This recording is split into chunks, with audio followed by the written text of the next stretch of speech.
میرے حضور نے فرمایا وہ جنت الفردوس میں ہے. کہاں ہے؟ میرے آقا نے نگاہ دوڑائی، مدینے میں کھڑے آقا 8000 سال کے فاصلے پر جنت ہے. جنت کا ایک ایک کنارہ دیکھ رہے ہیں. جہاں بیٹا نظر آیا وہ جگہ بھی دیکھ رہے ہیں. اللہ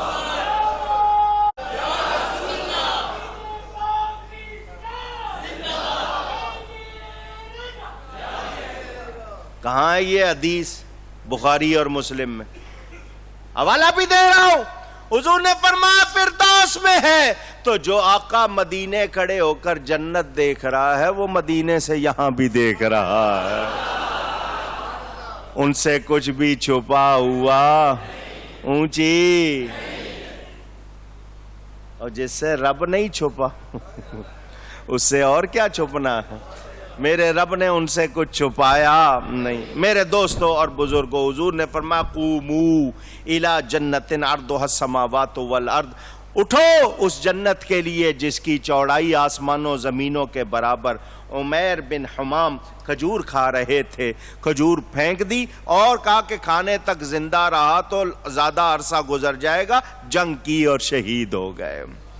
میرے آقا نے خود حصہ لیا جنگ میں. حضرت علی کا بیان، حضور ہماری پیشوائی کرتے تھے، ہم سب بچاتے ہوئے جنگ کر رہے تھے، حملہ تو سرکار کر رہے تھے. دونوں لشکر ایک دوسرے کے قریب جب آمنے سامنے ہوئے، ابو جہل کی زبان سے ایک جملہ نکل گیا. ابو جہل کی زبان سے اونچی، کبھی دشمن کے منہ سے بھی نکل جاتا ہے. اس کے منہ سے نکلا یا اللہ جو تیرا زیادہ پسندیدہ ہے آج اس کی مدد کر. اس دونوں لشکروں میں جو تیرا پسندیدہ ہے آج اس کی مدد کر. اس کی دعا قبول ہو گئی یوں کہہ لیجئے، کیونکہ وہ تو پسندیدہ نہیں تھا، پسندیدہ تو حضور تھے. قرآن نے اسی کا جواب دیا ہے، ان تستفتحوا فقد جاءکم الفتح. امیہ بن خلف جو حضرت بلال پر ظلم و ستم کے پہاڑ توڑتا تھا، حضرت بلال اور اس کے بیٹے نے اس کو مارا بدر میں. صحابہ کا بیان، حضور کے پاس مدینہ آ کر صحابہ کہتے حضور ہم بدر میں جب تلوار چلاتے تھے، ابھی تلوار اٹھا کر ہم اس کی گردن کے قریب لے جاتے تھے، گردن پہلے کٹ جاتی تھی. فرمایا فرشتے کاٹتے تھے، مگر ان کو حکم یہ تھا اس وقت کاٹنا جب صحابی کی تلوار اٹھے تاکہ نام اس کا ہو، ثواب اس کو ملے. میرے دوستوں اور بزرگوں، ابلیس شیطان سراقہ بن مالک کی شکل میں آیا. جب اس نے ملائکہ دیکھے تو بھاگنے لگا. حارث بن ہشام نے کہا شیطان کو ہمیں جنگ میں دھکیل کر تو اب کدھر جاتا ہے؟ اس نے کہا جو میں دیکھ رہا ہوں وہ تم نہیں دیکھ رہے، اللہ کا عذاب آ چکا ہے. ابو جہل نے کہا عتبہ شیبہ ولید جلدی کی وجہ سے مارے گئے، سراقہ کے بھاگ جانے سے بھی ہمت کم نہ ہو جائے. اس نے پھر اپنے بتوں لات و عزا کی قسم اٹھا کر کہا ہم ان کو مزہ چکھائیں گے. میرے آقا نے پھر دعا کی اور زمین سے مٹی اور کنکر اٹھا کر کافروں کی طرف مارے اور فرمایا شاہت الوجوہ اللہم ارعب قلوبہم وزلزل اقدامہم، یا اللہ ان کے چہرے بگاڑ دے اور ان کے قدم اکھاڑ دے. ادھر نبی نے دعا کی، ادھر پانسا پلٹ گیا. ابو جہل جو ان سب کا سردار، اچھے خاصے جوانوں کے درمیان، محافظوں کے درمیان کھڑا ہوا تھا. حضرت عبد الرحمن بن عوف کہتے ہیں گھمسان کی جنگ ہو رہی تھی، چاروں طرف می کی طرح یہ تیر برس رہے تھے. میں صف میں کھڑا تھا، میرے دائیں مائیں دو نوجوان لڑکے آ گئے. ایک نے کہا اے چچا ہل تعرف ابا جہل، کیا تم ابو جہل کو پہچانتے ہو؟ انہوں نے کہا ہاں خوب جانتا ہوں، تمہیں اس سے کیا کام؟ تو بچوں نے کہا قسم کھائی ہے مر جائیں گے یا ماریں گے ناری کو. کیوں؟ سنا ہے گالیاں دیتا ہے وہ محبوب باری کو. ایمان. بچے کیا کہہ رہے ہیں؟ ہم نے سنا وہ ہمارے نبی کو گالیاں دیتا، آج ہم نے فیصلہ کر لیا وہ نہیں یا وہ نہیں یا وہ نہیں یا نہیں سمجھے بات، میرا پیغام نہیں سمجھے. میں مارنے کو نہیں کہہ رہا، یہ نہیں کہہ رہا کہ اٹھو اور سب کو مار دو، نہیں، پہچانو جو نبی کا غلام ہے اس کو امام بنانا ہے، جو نبی کا وفادار ہے اس کو دوست بنانا ہے. جو میرے نبی کا ادب نہیں کرتا اس سے تعلق رکھو گے؟ اونچی، یہ ہے پیغام میرا. ان کی کتابیں پڑھو گے؟ ان کے پیچھے نماز پڑھو گے؟ چندے دو گے ان کو؟ ووٹ دو گے ان کو؟ یہ سوچو، میرے لیے نہیں، نبی کی عزت کے لیے. وہ بچے ہیں، کہتے ہیں آج وہ نہیں یا حضرت عبد الرحمن کہتے ہیں چھوٹی چھوٹی تلواریں، چھوٹی چھوٹی عمریں. میں نے کہا وہ سامنے دیکھو، حفاظت کر رہا ہے گرد جس کے فوج کا دستہ. تو بچے آگے بڑھ کے کہنے لگے یہ دستہ کب تلک روکے گا اسرائیل کا رستہ. اللہ یار، خدا حافظ کہا اور کھینچ لی دونوں نے شمشیریں. بڑے یکبارگی کہتے ہوئے پر جوش تکبیریں. اللہ اکبر کے نعرے لگاتے ہوئے دونوں آگے بڑھے، عقابوں کی طرح اس پر جھمٹے، سارا دستہ توڑ دیا اور اس کو گھائل کر دیا. وہ گرنے لگا. اتنی جلدی یہ کام ہوا کہ سب کے سب حیران رہ گئے. وہ گرتے ہوئے بھی کہنے لگا افسوس مجھے کسی بہادر نے نہیں مارا، مارا تو بچوں نے مارا. ڈوب مرنے کی بات ہے میرے لیے. ان بچوں میں سے ایک شہید ہو گیا، کافروں نے اس پر حملہ کر دیا، وہ دوسرے کا بازو کٹ گیا. دوسرے پر تلوار چلائی، اس کا بازو کٹا. یہ ابھی اسی حالت میں تھا، صحابہ آئے اور انہوں نے ان کو پکڑ لیا. جو تلوار تھی ان کی وہ اور کٹے ہوئے بازو کو لے کر حضور کے پاس لائے. حضور یہ ہے وہ نوجوان جس نے ابو جہل کو مارا. میرے نبی نے وہ تلوار بھی محفوظ کر لی کہ یہ یادگار بنانی ہے. اس تلوار سے اس امت کا فرعون مارا گیا ہے. حضور صلی اللہ علیہ وسلم نے وہ تلوار رکھوا لی. معاذ نے، معوذ اور معاذ تھے، معاذ نے جب وار کیا تو اکرمہ نے، ابو جہل کے بیٹے نے، گردن پر ان کی تلوار کا وار کیا تھا، بازو کٹا. لیکن جو گوشت تھا وہ ابھی نہیں کٹا تھا اور ہڈی کٹ گئی. تو یہ چاہ رہے تھے اپنے پاؤں کے نیچے اپنا ہاتھ رکھ کے نا اپنے آپ کو زور سے جھٹکا دیں تاکہ یہ چمڑا بھی کٹ جائے، اور وہ ایک ہاتھ سے لڑتے رہیں. صحابہ پکڑ کے لے آئے، ان کا بازو لٹک رہا تھا. پاؤں کے نیچے ہاتھ رکھ کر یہ کوشش کر رہے تھے کہ کسی طرح اپنے آپ کو اس کو الگ کر دیں. میرے آقا کے پاس لائے، سارا واقعہ سنایا. حضور نے یہ نہیں فرمایا اس بچے کا کوئی علاج کرواؤ، ڈھونڈو یہاں کوئی وید ہو، کوئی جاننے والا ہو، کوئی اس کو پٹی کرے. حضور نے فرمایا قریب لاؤ. کٹی ہوئی جگہ پر حضور نے تھوک مبارک لگا کر امامہ باندھ دیا، کپڑا باندھ دیا. جب کھولا گیا کٹنے کا نشان بھی نہیں تھا. اللہ،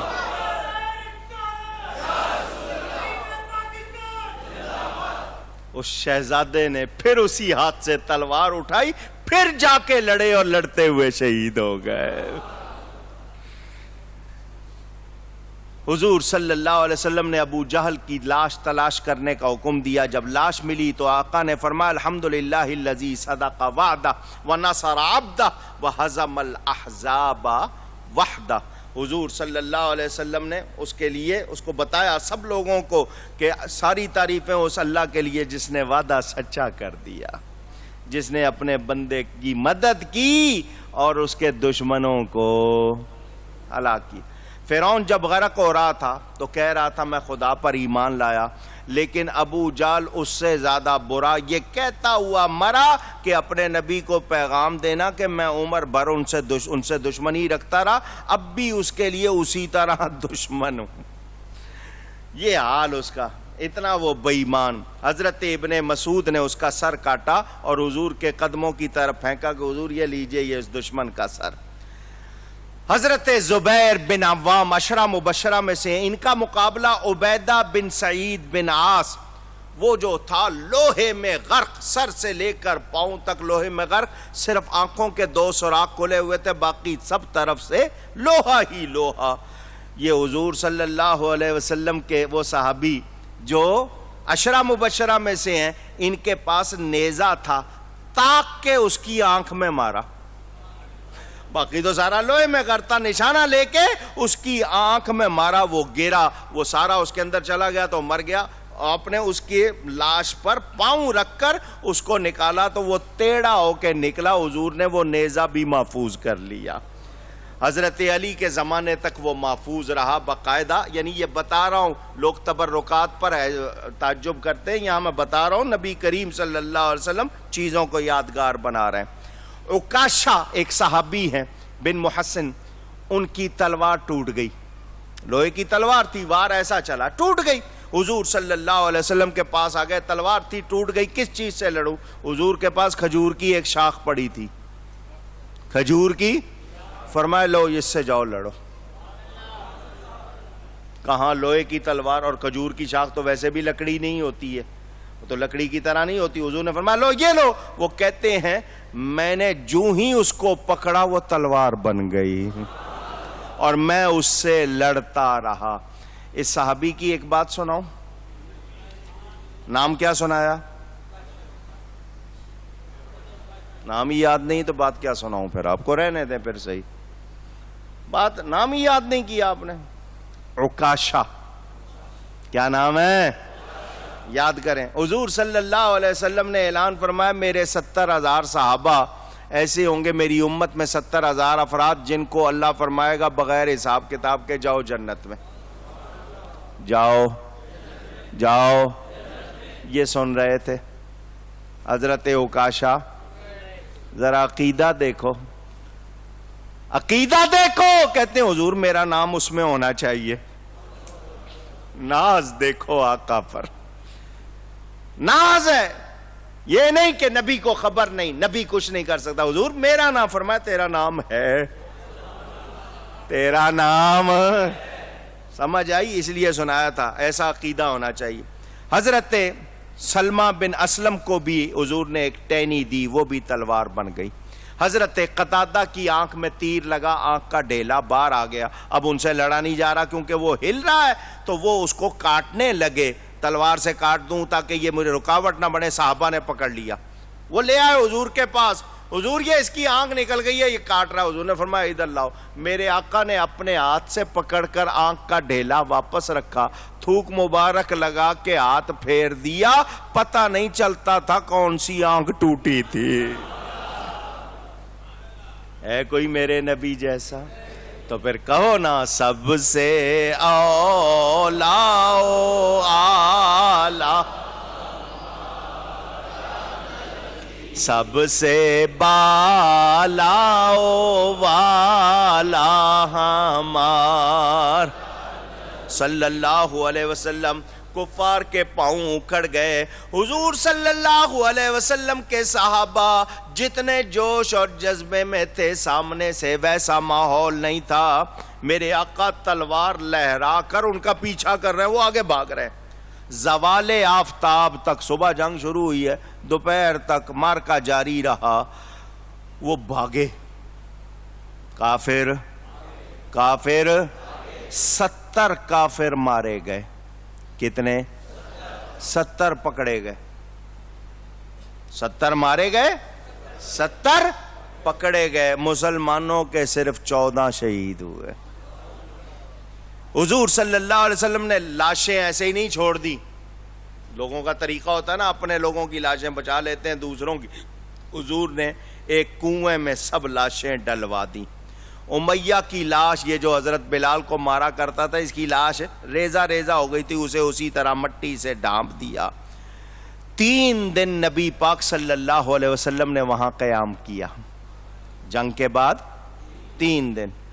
تیسرے روز جب حضور چلنے لگے تو وہ جس کنویں میں لاشیں ڈلوائی تھیں اس کے کنارے آئے، منڈیر پر آئے، فرمایا یا ابا جہل، یا امیہ، یا عتبہ، یا شیبہ، هل وجدتم ما وعد اللہ ورسولہ حقا فإنی قد وجدتم ما وعدنی ربی حقا۔ اے ابو جہل، اے عتبہ، اے امیہ، اے شیبہ، کیا تم نے رب کے وعدے کو، رسول کے وعدے کو سچا پایا؟ اللہ نے جو اس کے رسول سے وعدہ کیا تھا اس کو سچا پایا؟ بے شک میں نے اپنے رب کے وعدے کو سچا پایا۔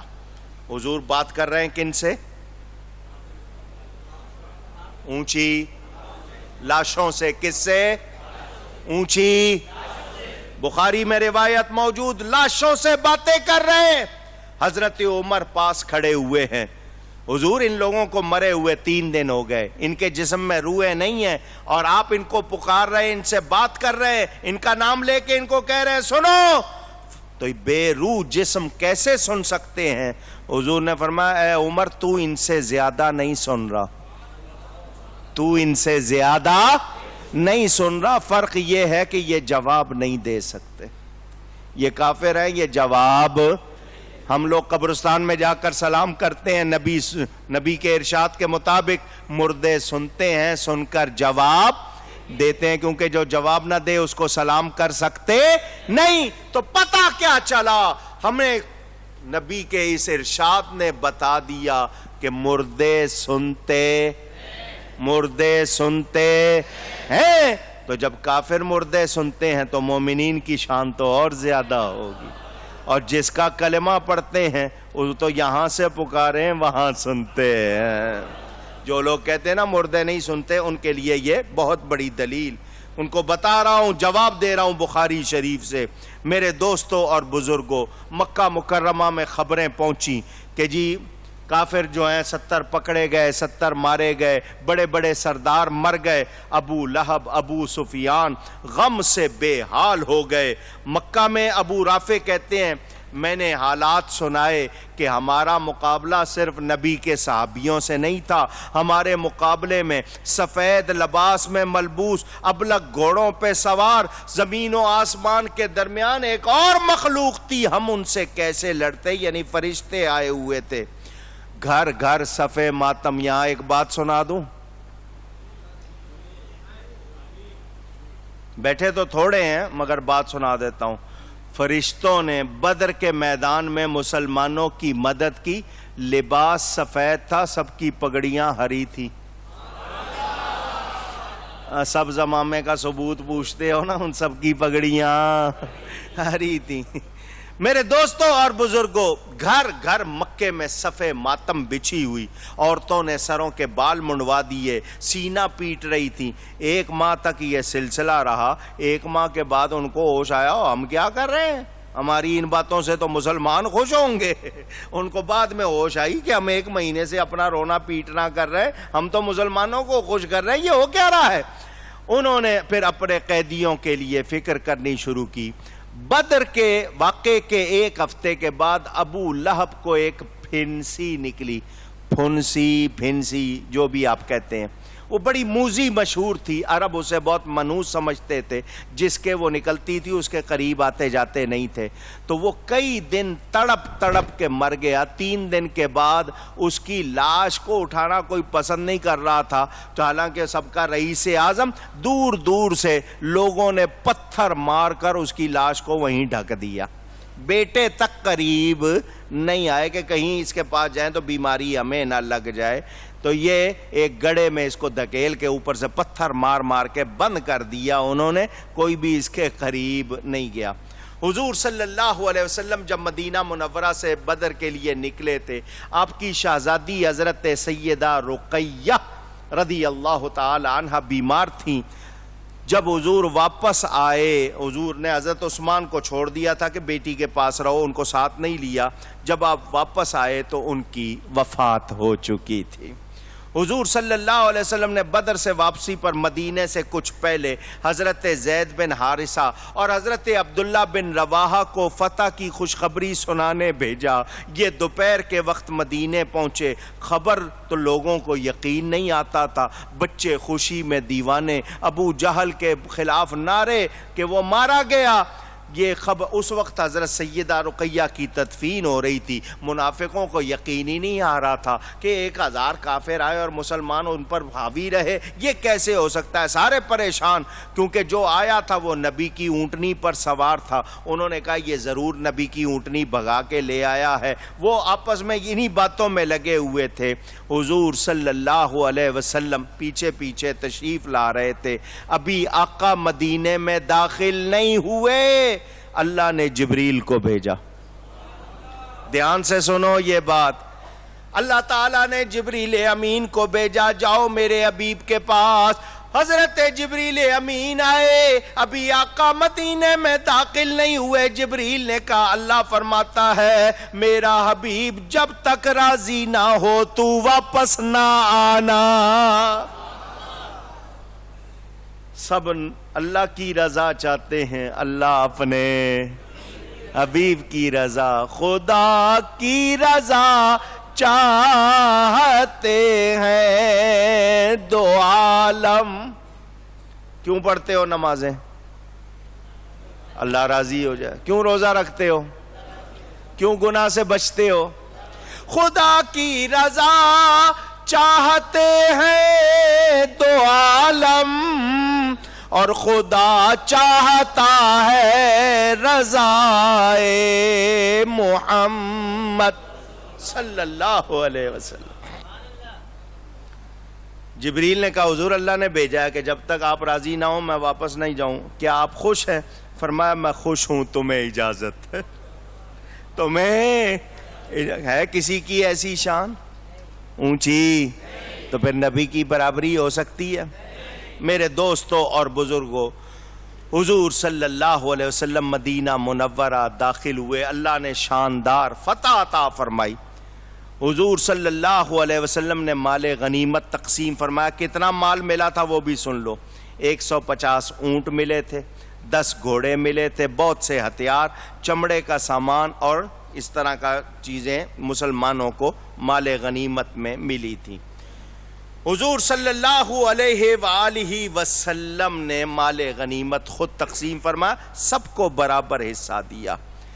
70 جو پکڑے ہوئے آئے تھے، حضور نے فرمایا ان کے قیام و طعام، کھانے پینے کا رہنے کا انتظام کرو۔ صحابہ میں تقسیم کر دیا، تاکید فرمائی قیدی ہیں مگر خیال رکھنا ہے، ہیں تو قیدی مگر۔ صحابہ نے بھی قربانی کی حد کر دی، خود کھجوریں کھاتے تھے ان کو کھانے کھلاتے تھے، خود بھوکے رہتے تھے ان کو کھلاتے تھے۔ بچیوں نے دف بجا کر میرے آقا کا استقبال کیا تھا۔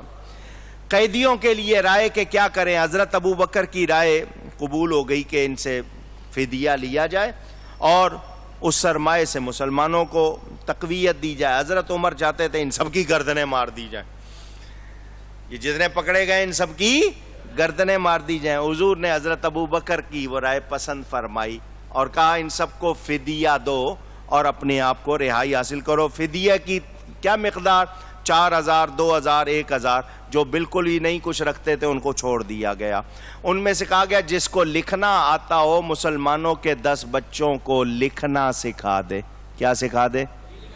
اونچی لکھنا سکھا دے، کیونکہ اگر آتے ہیں تو یہاں بھی نئے نئے مسلمانوں کے بچوں کو لکھنا سکھا دے، اس کے لیے یہی بنا دیا گیا۔ ابو العاص بن ربیع نبی پاک صلی اللہ علیہ وسلم کے داماد، بڑی شہزادی حضرت سیدہ زینب کے شوہر، حضرت زینب نے وہ ہار بھیجا جو ان کی ماں نے ان کو دیا تھا، جو ان کی ماں نے ان کو دیا تھا۔ حضور اس ہار کو دیکھ کے رو پڑے، حضرت ختیجہ یاد آئی، اس ہار کو دیکھ کے آپ کے آنسو۔ فرمایا اگر اجازت دو تو اس بیٹی کو واپس کر دوں؟ صحابہ نے کہا بالکل۔ یہ ابو العاص بھی مسلمان ہو گئے، وہ ہار بھی واپس ہو گیا۔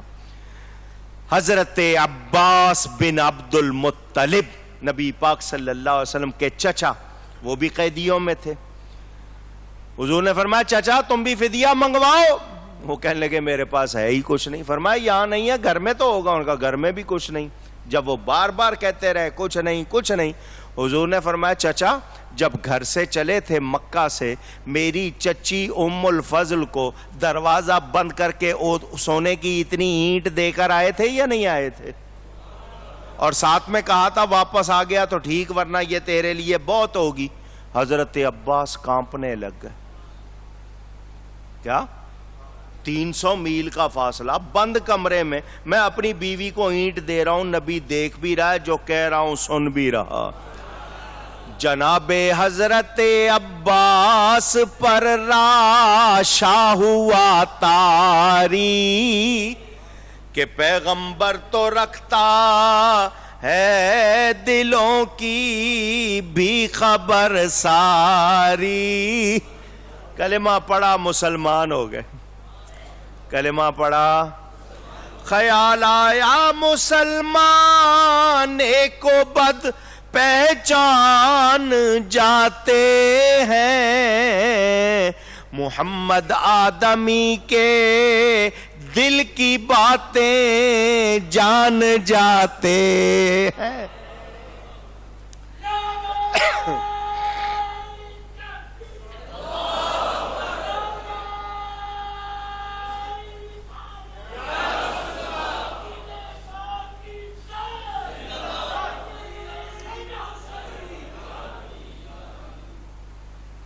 بہت روزہ لگ رہا ہے آپ لوگوں کو, پتہ چل گیا مجھے, اندازہ ہو گیا نعروں سے, یا بھول جائیں گے یہ آواز؟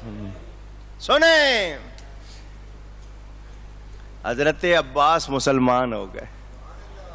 حضور کے چچا کہنے لگے حضور ذرا بات سنو. مسلمان ہو کے کہتے کیا حضور, میں نے آپ کی ایک تو یہ بات دیکھی کہ میں 300 میل دور بیٹھا ہوں, بند کمرے میں اپنی بیوی کو سونا دے رہا ہوں, آپ دیکھ رہے ہیں, جو کہہ رہا ہوں آپ سن رہے ہیں. فرمایا مجھے میرا رب دکھاتا اور سناتا ہے. کہنے لگے حضور ایک بات میں نے آپ کی اور بھی دیکھی تھی, ایک بات اور بھی دیکھی تھی. وہ کب؟ بظاہر گنتی کے لحاظ سے عمر میں زیادہ فرق نہیں ہے. حضور جب آپ, اب میں لفظ نہیں کہنا چاہ رہا ہوں, صرف سمجھانے کے لیے, جب آپ کم سن تھے, جس کو بچہ ہونا کہتے ہیں نا, میں آپ کو دیکھنے آیا, آپ کے گھر آیا, آپ کے ساتھ آ کر لیٹ گیا. رات کا وقت تھا, میں نے دیکھا آسمان پر چاند ہل رہا. چاند, یہ سید صاحب کو جگہ دے دینا, آگے آ جائیں گے. یہ باقی ساتھیوں کو بٹھا لیجئے گا, آپ آگے آ جائیں. چاند ہل رہا ہے. میں نے دیکھ کے سوچا زلزلہ تو نہیں آ گیا. میں اٹھ کے بیٹھا تو اور کوئی چیز نہیں ہل رہی تھی, صرف چاند ہل رہا تھا. میں پھر اٹھ کے بیٹھا کہ کہیں میرا سر چکرا رہا ہے, کیا بات ہے؟ دیکھا تو پھر چاند ہل رہا ہے. اچانک میری نظر چلی گئی آپ کی انگلی کی طرف. آپ کا ہاتھ ہل رہا تھا لیکن ایک انگلی جدھر ہوتی تھی چاند بھی ادھر ہو جاتا تھا. میں مسلمان ہوا ہوں تو میرے اسلام میں اس بات کو بھی دخل. حضور نے فرمایا چچا چاند مجھ سے کھیلتا تھا, چاند مجھ سے کھیلتے تھے, چاند سے بچپن میں آقا, اس لیے یہ سراپا نور تھے, وہ تھا کھلونا نور کا. اور جس کے کھلونے چاند تارے ہوں, جس کے کھلونے نورانی چاند تارے ہوں, اس آقا کی عظمتوں کا کون شمار کر سکتا ہے؟ چاند جھک جاتا جدھر انگلی اٹھاتے مہد میں, کیا ہی چلتا تھا اشاروں پر کھلونا